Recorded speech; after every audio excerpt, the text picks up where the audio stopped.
রাধে রাধে মিত্র, ধাম সেবা উত্তম চ্যানেলে আপনাকে অনেক অনেক স্বাগতম।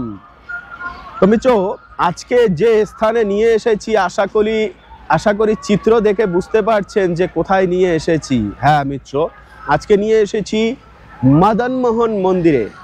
এখানে কি রয়েছে জানেন? আমাদের প্রিয় রূপ গোস্বামীর ভাই সনাতন গোস্বামীর সমাধি স্থল রয়েছে এই মদন মোহন মন্দিরে। বৃন্দাবনে আসলে এটি কিন্তু আমাদের যে কালিদাহ, মদনমোহন, চিরঘাট, কেশিঘাট আদি সেই রাস্তার নিকটেই। তো মিত্র, দুঃখের বিষয় এটাও জানিয়ে দিই, জানেন যে এই যে মন্দির রয়েছে মাত্র 3টে চূড়া, এই 3টে চূড়ার 2টো চূড়াই কিন্তু ভেঙেছে কারা জানেন? সে সময়ের মোগল রাজত্বের সেই মোগল আমলের ব্যক্তিরা, যার নাম একজন হলো অরঙ্গজেব। মিত্র, তো চলুন আজকের এই ভিডিওটি শুরু করা যাক। সেই স্মৃতি দর্শন করতে যাব।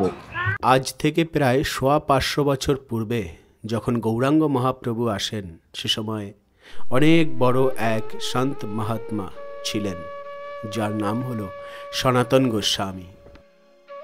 সনাতন গোস্বামীর জন্ম পরিচয় যদি আমরা বলি, তাহলে সারস্বত ব্রাহ্মণ পরিবারে ওনার জন্ম হয়েছেন।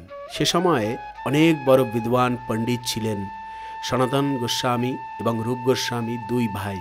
সে সময় ওনাদের নাম ছিল অমর এবং সন্তোষ। 2 ভাইয়ের খুব সুমধুর নাম। এই 2 ভাই 7 রকম ভাষা জানতেন। এবারে শুনুন এই 2 ভাইয়ের জীবনের এক ইন্টারেস্টিং ঘটনা। সে সময় রাজা হোসেন শাহর রাজত্ব চলছিল। তার এক মন্ত্রী ছিল যার নাম হলো রিঙ্গা। ওনাকে রাজ্য থেকে বের করে দেওয়া হয়, মনের দুঃখে চলে যায় আর গিয়ে একটি অনেক দূরের গ্রাম, যার নাম হলো রামকেলি গ্রাম, সেখানে বাস করতেন রূপ এবং সনাতন গোস্বামী, মানে অমর এবং সন্তোষ, 2 ভাই। সেখানে গিয়ে এক দোকানে বসে কথোপকথন চলছিল। তখন বললেন, আমাকে রাজ্য থেকে বহিষ্কার করা হয়েছে, কি কারণে আমি এখনো পর্যন্ত বুঝতে পারলাম না। তখন অমর আর সন্তোষ 2 ভাই জবাব দিলেন যে তোমার রাজার একটি প্রিয় স্তম্ভ রয়েছে, সেই স্তম্ভটি তুমি ঠিক করনি, স্তম্ভটি ভেঙে গিয়েছে, তুমি পুনরায় সেটি সংস্কার করো, দেখো তোমার রাজা প্রসন্ন হয়ে যাবে। ঠিক কথা মতো চলে গেলেন এবং সেই স্তম্ভটি ঠিক করলেন। কিন্তু মিত্র, রাজা পুনরায় আবার সেই হিঙ্গাকে ডাকলেন এবং ডেকে জিজ্ঞেস করলেন যে আমি যখন তোমাকে রাজ্য থেকে বের করি, আমি কোনো কারণ তোমাকে বলিনি, তুমি কি করে জানলে যে আমি এই স্তম্ভ ঠিক করার কারণেই তোমাকে বের করে দিয়েছি রাজ্য থেকে? তখন হিঙ্গা বললেন যে আমার এবং সন্তোষ 2 ভাই রয়েছে রামকেলি গ্রামে, তারাই এই কথা বলেছেন। তখন হোসেন শাহ বিচার করলেন যে আরে বাপ রে বাপ, যিনি এত দূরে বসে থেকেও আমার মনের কথা জেনে নিলেন, তারা যদি আমার মন্ত্রী সভায় থাকেন তাহলে কতই না সহজ হবে আমার সব কর্ম করা। তৎক্ষণাৎই তাদের 2 ভাইকে ডেকে পাঠালেন হোসেন শাহ। 2 ভাইকে মন্ত্রী পদ নিযুক্ত করার পরে সব গ্রামবাসী, রাজ্যবাসী সে সময় জাতিবাদকে নিয়ে খুব উদ্বেগ প্রকাশ করলেন। কেন কি, মুসলমানের ঘরে চাকরি করা মানে তারাও মুসলমান, সবাই ভেবে নিয়েছেন। আর সেই সময় 2 জনের নাম হয় দব্বির খা এবং সাকার মল্লিক। এভাবে যখন মন্ত্রিত্বের দায়িত্ব পান, 2 ভাই মিলে খুব সুষ্ঠুভাবে রাজার সব হিসেব নিকেশ আদি সব কিছু সামলাচ্ছিলেন। একদিন ঘটনা ঘটে অন্যরকম। রাজাকে যখন সব কিছুর হিসেব দিচ্ছিলেন, তখন মাত্র 10 পয়সার ডিফারেন্স হয়, কোথাও 10 পয়সার হিসেব মিলছে না। রাতভর হিসাব করতে করতে এতটাই মগ্ন হয়ে গিয়েছিলেন যে জগতের সব কিছু ভুলে গিয়েছেন। তখন এই 2 ভাইয়ের নিকটে এক কর্মচারী কাজ করতেন। তাকে আদেশ দিলেন একটুখানি গরম দুধ কিংবা শরবত দেওয়ার জন্য। সেই ব্যক্তি রাত 2:30টার সময় শরবত চাওয়া হয়। ঘুম থেকে উঠে যখন চোখ ডলতে ডলতে শরবত বানিয়ে দিলেন, তারা 2 জনে খেয়ে কাজ করতে রইলেন। রাত ফুরিয়ে গেছে। সকালবেলা এসে সেই দাস এসে বললেন, প্রভু আমাকে ক্ষমা করে দিন, আমাকে ক্ষমা করে দিন। 2 ভাই বললেন, আরে কেন ক্ষমা করে দেব, কি করেছো তুমি এমন? প্রভু, অন্যায় হয়ে গেছে, কালকে রাত্রে আপনি জুস চেয়েছেন, শরবত চেয়েছেন আমার কাছে, অথচ আমি ঘুমের ঘরে আপনাদেরকে আটা গুলে খাইয়ে দিয়েছি। এই কথা শোনা মাত্র দুইজনের হৃদয়ে বৈরাগ্য এসে গেল। আরে আমরা এতটাই এই জড়জগতের বস্তুর উপরে লিপ্ত হয়ে গেছি যে হিতাহিত জ্ঞান পর্যন্ত নেই। কি ভক্ষণ করছি, কোথায় আছি, জ্ঞানের চোখ খোলা আরম্ভ করলো। ইতিমধ্যে গৌরাঙ্গ মহাপ্রভু চলে এসেছেন সেই গ্রামে। দর্শন পেলেন সাধু মহাত্মাদের। গৌরাঙ্গ মহাপ্রভুর কাছে যখন গেলেন, গৌরাঙ্গ মহাপ্রভু দুজনকে দেখেই বললেন, এরা হলো পরম বৈরাগ্য বৈষ্ণব, আসো তোমাদেরকে দীক্ষা প্রদান করব। গৌরাঙ্গ মহাপ্রভু দীক্ষা প্রদান করলেন, নাম পাল্টে দিলেন। সেই থেকে নাম হলো রূপ এবং সনাতন, দুই ভাইয়ের। রূপ গোস্বামী চলে আসেন বৃন্দাবনে, ভজনা করতে থাকলেন। কিছুদিন পর সনাতন গোস্বামী অজুহাত দেখিয়ে দেখিয়ে ভাগবত গ্রন্থ পাঠ করায় লিপ্ত হলেন। ভাবলেন কতক্ষণে এখান থেকে পালিয়ে যাওয়া যায়। একটি সময় সনাতন গোস্বামীও চলে আসেন বৃন্দাবনে। এসে স্থান নেন কোথায় জানেন?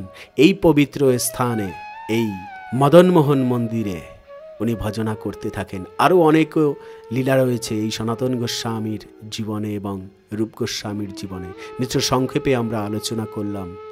আর এনারা ভগবানের পার্ষদ। এবং আপনার কাছে প্রশ্ন, দাপর লীলায় এনারা দুজন কে ছিলেন? চলুন এবারে ঘুরে ঘুরে দর্শন করি এই পবিত্র স্থান, যেখানে সমাধি রয়েছে এত বড় ভগবানের ভক্তের, ভগবানের অংশের। তো চলুন এবারে মিত্র, সর্বপ্রথম যখন আপনি এই মন্দির দর্শনের জন্য যাবেন, তখন কিন্তু সনাতন গোস্বামীর সমাধি এখানে দেখতে পাবেন। মিত্র, এই মন্দিরে আমাদের সনাতন গোস্বামী ভজনা করেছিলেন, হ্যাঁ, তপস্যা করেছেন। ওনার কুটিয়া রয়েছে সনাতন গোস্বামী। আর এই হলো সমাধি স্থলী। এই যে দেখুন, শ্রীল সনাতন গোস্বামী পাদের সমাধি মন্দির। মিত্র, কত পবিত্র স্থান। আর এই যে দেখুন, এই যে চিত্রটি দেখতে পাচ্ছেন, ভগবান গোবিন্দ দেবজিকে উনি হ্যাঁ অনেক সুন্দর ভজনা করে প্রসাদ ভোজন করিয়েছিলেন। মিত্র, এমন একজন ভক্ত তো নয়, গোবিন্দের পার্ষদ, মানে বুঝতে পারছেন, ভক্তের উপরে গোবিন্দের প্রাণ যার কাছে, তেমন ভক্তের সমাধিতে নিয়ে যাচ্ছি মিত্র, যা গোবিন্দের কাছেও দুর্লভ, তেমন ভক্তের কাছে নিয়ে যাচ্ছি। হ্যাঁ, এই প্রথমবার এই চ্যানেলে, অনেকবার আমরা এই মদনমোহন মন্দিরে এসেছি, কিন্তু সমাধিটা দর্শন করাবো বলেও করানো হয়নি। মিত্র, সনাতন গোস্বামী এমন এক গোস্বামী যে ভগবান গোবিন্দদেব, ভগবান মদনমোহন নিজে ওনার কাছে এক বিগ্রহ ছিল, একটু আগে দেখেছেন, যে মদনমোহন রূপে সনাতন গোস্বামীর কাছ থেকে ভোগ গ্রহণ করেছেন। একদিন মদনমোহনজি গোবিন্দদেব প্রকট হয়েছিলেন এখানে, তখন ভগবান বায়না করতেন যার কাছে, তার নাম হলো সনাতন গোস্বামী। সনাতন গোস্বামী কি করতেন জানেন মিত্র? প্রতিদিন মাধুকরীতে যেতেন, সর্বপ্রথমে না আটা নিয়ে এসে জলে গুলিয়ে তারপরে উনি পেতেন, তাও আবার নুন ছাড়া, এভাবে ভজন করতেন। এরপরে গোবিন্দদেবজি বললেন যে একটু যদি নুন হতো তাহলে ভালো লাগতো। এরপরে নুন দিয়ে গোবিন্দদেবজিকে ভোগ লাগানো হয়। তারপরের দিন গোবিন্দদেবজি বায়না করলেন, যদি একটু এটা পুড়িয়ে দিতে না তাহলে ভালো হতো। তখন এরকম দলা করে আগুনে পুড়িয়ে তারপর গোবিন্দদেবজিকে ভোগ লাগাতেন। এইখানে এমনই বিগ্রহ, সেই বিগ্রহ ছিল যে গোবিন্দদেবজি স্বয়ং কথা বলতেন বিগ্রহ, চিন্তা করুন। হ্যাঁ, তারপরে পুড়িয়ে দিতেন, পুরানো গ্রহণ করতে করতে তারপরে ভগবান একদিন বললেন যে এরকম আর কদিন খাবো, একটু যদি ঘি হতো, যদি একটু রুটি করে দিতে। তখন বলেন যে আমি আর পারবো না তোমার জন্য কিছু করতে, তোমার যদি ভালো লাগে তুমি নিজে করে খেয়ে নাও। তখন কিন্তু অনেক বড় কথা আর কি। তারপরে এই যমুনার ঘাটে এক মহারাজ আসেন ওনার জাহাজ নিয়ে, তার জাহাজ আটকে যায়। উনি প্রতিজ্ঞা করেন, যদি আমার এই জাহাজ এখান থেকে ছাড়া পায় তাহলে মন্দির নির্মাণ করব। তারপরে এই মন্দির সেই মহারাজ নির্মাণ করেছিলেন। এবং গোবিন্দদেবজির, আসলে গোবিন্দদেব বলছি মাঝে মধ্যে বেরিয়ে যাচ্ছে, গোবিন্দদেব আর মদনমোহন এই দুজনেরই লীলা রয়েছে এখানে অনেক সুন্দর। তো মদনমোহন ভগবান উনি নিজেই ওনার ভোগের ব্যবস্থা করে নিয়েছিলেন সেই মহারাজকে দিয়ে। আর এ হলো সেই সমাধি স্থল।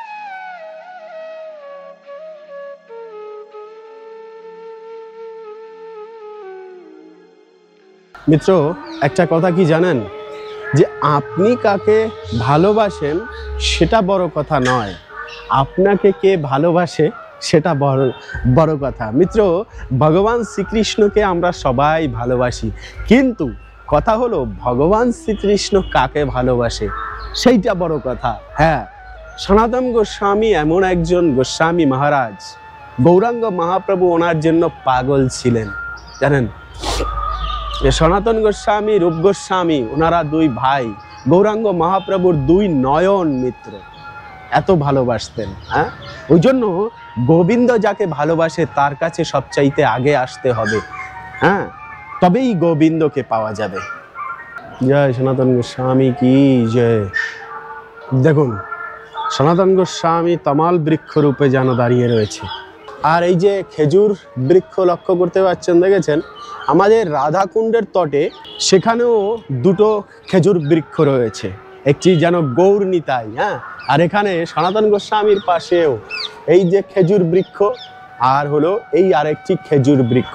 চলুন এবারে নিয়ে যাই সেই গোবিন্দদেব মন্দিরের তটে, একদম উপরে। এই একটু বয়স্ক হলে পরে একটু তো কষ্ট হয় এখান থেকে উঠতে, যেরকম ব্রজবাসীরাও আমাদের উঠছেন, ভক্তরা যারা দর্শনের জন্য এসেছেন। সিঁড়ি অনেকগুলো আছে, প্রায় 100 খানার মতো সিঁড়ি।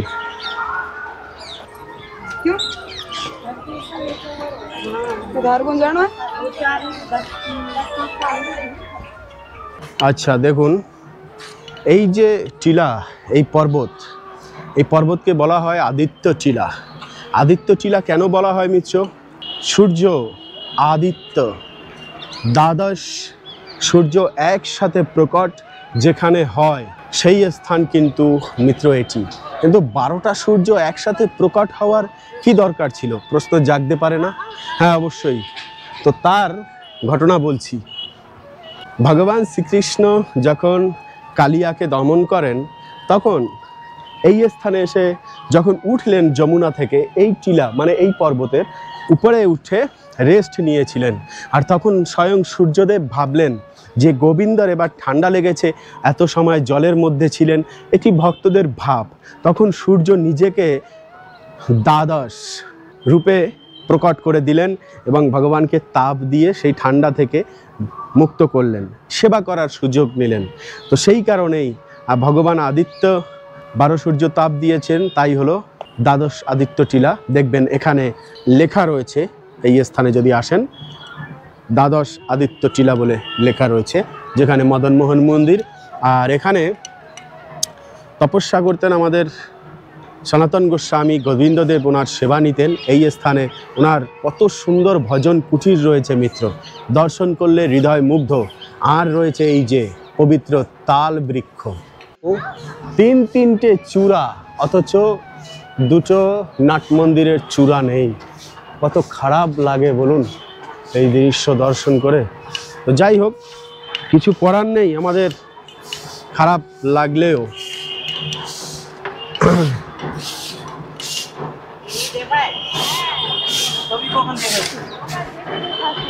হ্যাঁ ঠিক, উনি মোবাইলে দেখেছেন। যাই হোক, এই হলো আমাদের সনাতন গোস্বামীর ভজন কুটির মিত্র। দেখুন এখানে মদনমোহন রয়েছে। দেখুন এমন সুন্দর পুরনো স্মৃতি আর কোথায়। সনাতন গোস্বামী এই যে গোবিন্দদেবকে ভোগ অর্পণ করতেন, হ্যাঁ, আটার দলা পুড়িয়ে পুড়িয়ে অর্পণ করতেন, সেই চিত্র এখানে নিচে লক্ষ্য করা যাচ্ছে। আর এই হলো মদনমোহন, দেখেছেন সেই চিত্র এই যে কর্নারে রয়েছে।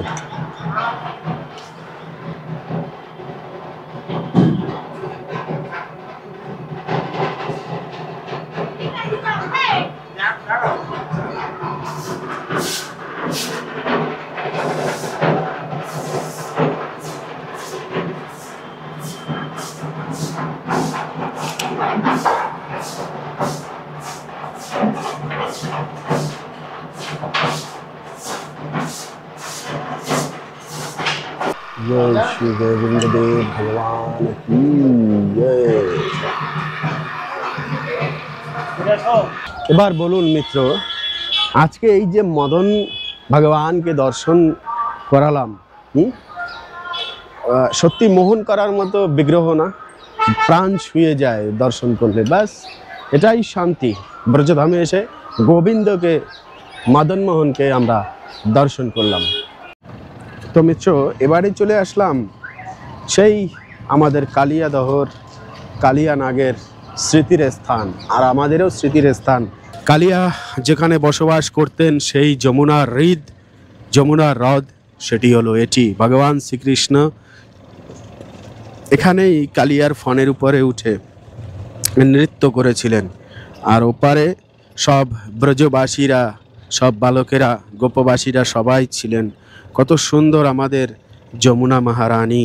হ্যাঁ, ব্রজের সবচাইতে আনন্দের বিষয় হলো যমুনাজি।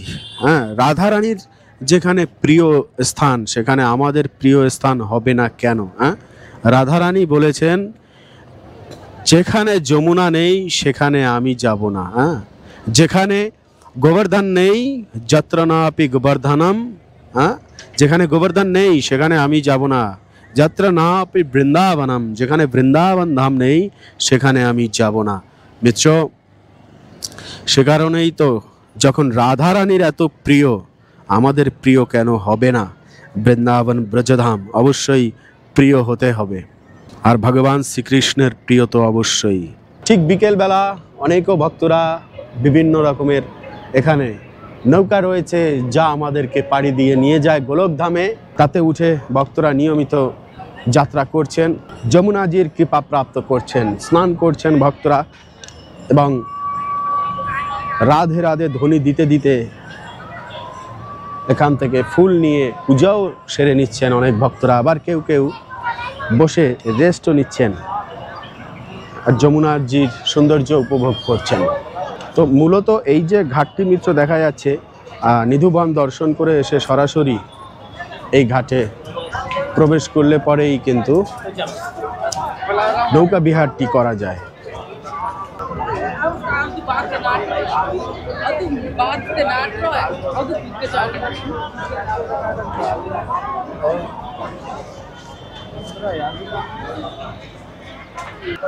তো যাই হোক মিত্র, আজকের এই ভিডিওটি ছিল এই অবধি। পরবর্তী ভিডিওতে আবার কথা হবে, দেখা হবে। সে অবধি ভালো থাকবেন, সুস্থ থাকবেন। রাধে রাধে।